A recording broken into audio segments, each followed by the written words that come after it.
दोस्तों, नेपाल में भगवान शिव का एक ऐसा मंदिर स्थित है जिसके बारे में कहा जाता है कि इस मंदिर में दर्शन करने मात्र से व्यक्ति को मोक्ष की प्राप्ति होती है और पशु योनि में जन्म लेने से भी मुक्ति मिल जाती है। हम बात कर रहे हैं नेपाल के पशुपतिनाथ मंदिर की, जो भगवान शिव के 12 ज्योतिर्लिंगों में से एक केदारनाथ का आधा भाग माना जाता है। पशुपतिनाथ मंदिर नेपाल की राजधानी काठमांडू से 3 किमी उत्तर पश्चिम देवपाटन गांव में बागमती नदी के तट पर स्थित है। मान्यता है कि आज भी यहां भगवान शिव जी विराजमान हैं।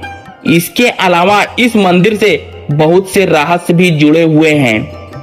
भगवान शिव का एक नाम पशुपतिनाथ भी है, जिसका अर्थ है कि भगवान शिव चारों दिशाओं में विद्यमान हैं।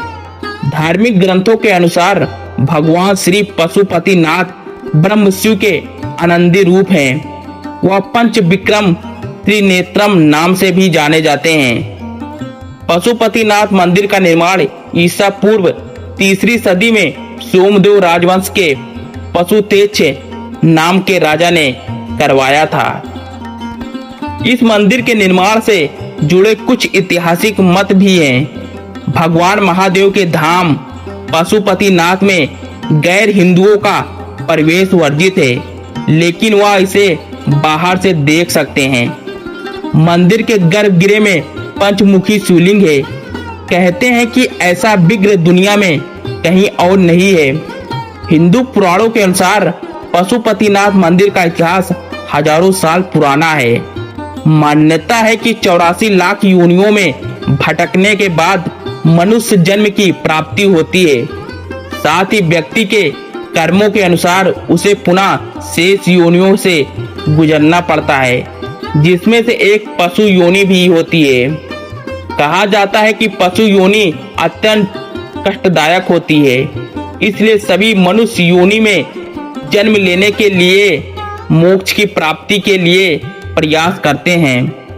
पशुपतिनाथ मंदिर को लेकर यह मान्यता है कि यहाँ भगवान शिव के इस ज्योतिर्लिंग के दर्शन करने से व्यक्ति को मोक्ष की प्राप्ति होती है, लेकिन भक्तों को इस बात का खास ध्यान रखना होता है कि वह भगवान शिव के दर्शन करने से पहले नंदी के दर्शन न करे। मान्यता है कि यदि कोई व्यक्ति ऐसा करता है तो उसका पशु योनि में जन्म लेना निश्चित है। और पशुपतिनाथ मंदिर के बाहर आर घाट स्थित है। पौराणिक काल से केवल इसी घाट के जल को मंदिर के भीतर ले जाने का प्रावधान है। मंदिर में आप किसी अन्य स्थान का जल लेकर मंदिर परिसर में प्रवेश नहीं कर सकते हैं। इस मंदिर में स्थापित शिवलिंग के 5 मुखों के अलग अलग गुण हैं। पशुपतिनाथ मंदिर दुनिया भर के हिंदुओं के लिए सबसे पूजनीय आध्यात्मिक स्थलों में से एक है। बागमती नदी के तट पर स्थित यह मंदिर न केवल एक आध्यात्मिक स्थल है, बल्कि अद्भुत वास्तुकला का एक राजसी प्रदर्शन और नेपाल की समृद्ध सांस्कृतिक विरासत का प्रमाण भी है। एक कथा के अनुसार एक समय कामधेनु नाम की एक इच्छा पूरी करने वाली गाय चंदवनवन पर्वत पर शरण लेती थी और वह गाय प्रतिदिन उसी स्थान पर जाकर अपना दूध गिराती थी।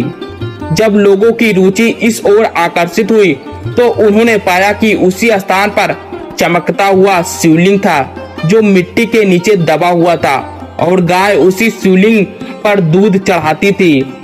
जिस स्थान पर यह लिंगम पाया गया था वही वर्तमान में पशुपतिनाथ मंदिर है। ऐसा कहा जाता है कि जो कोई भी यहाँ आकर प्रकट हुए लिंगम के दर्शन करता है उसका पुनर्जन्म पशु योनि में जन्म नहीं होता है। ऐतिहासिक अभिलेखों से पता चलता है कि मंदिर का निर्माण पहली बार 5वीं शताब्दी ईस्वी में हुआ था। हालांकि आज की तारीख में इस मंदिर को कई बार पुनर्निर्मित और विस्तारित किया गया है। इसने 2015 के बड़े भूकंप सहित कई परिवर्तनों और चुनौतियों को सहन किया है।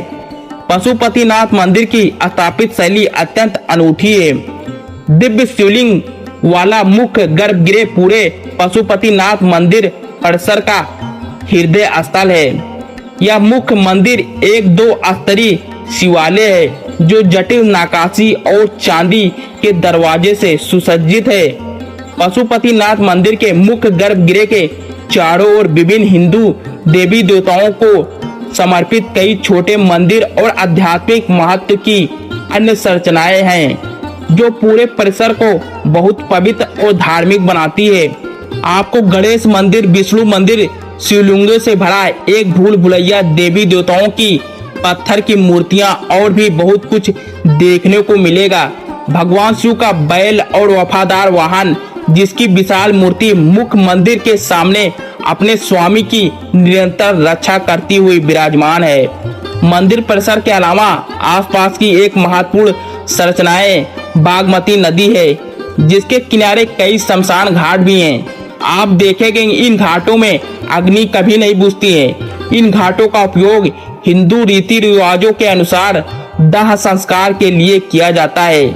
ऐसी मान्यता है कि पशुपतिनाथ में मृत्यु और दाह संस्कार से मोक्ष की प्राप्ति होती है, यानी जन्म मरण के चक्र से व्यक्ति मुक्ति पा जाता है। हालांकि इन घाटों के ठीक विपरीत दिशा में आप शाम की मनमोहक आरती देख सकते हैं जो आपके मन और हृदय को शांति प्रदान करेगी। अगर आप भी महादेव के भक्त हैं तो कमेंट में हर हर महादेव लिख के हमारे YouTube चैनल को सब्सक्राइब जरूर कर दें। धन्यवाद दोस्तों।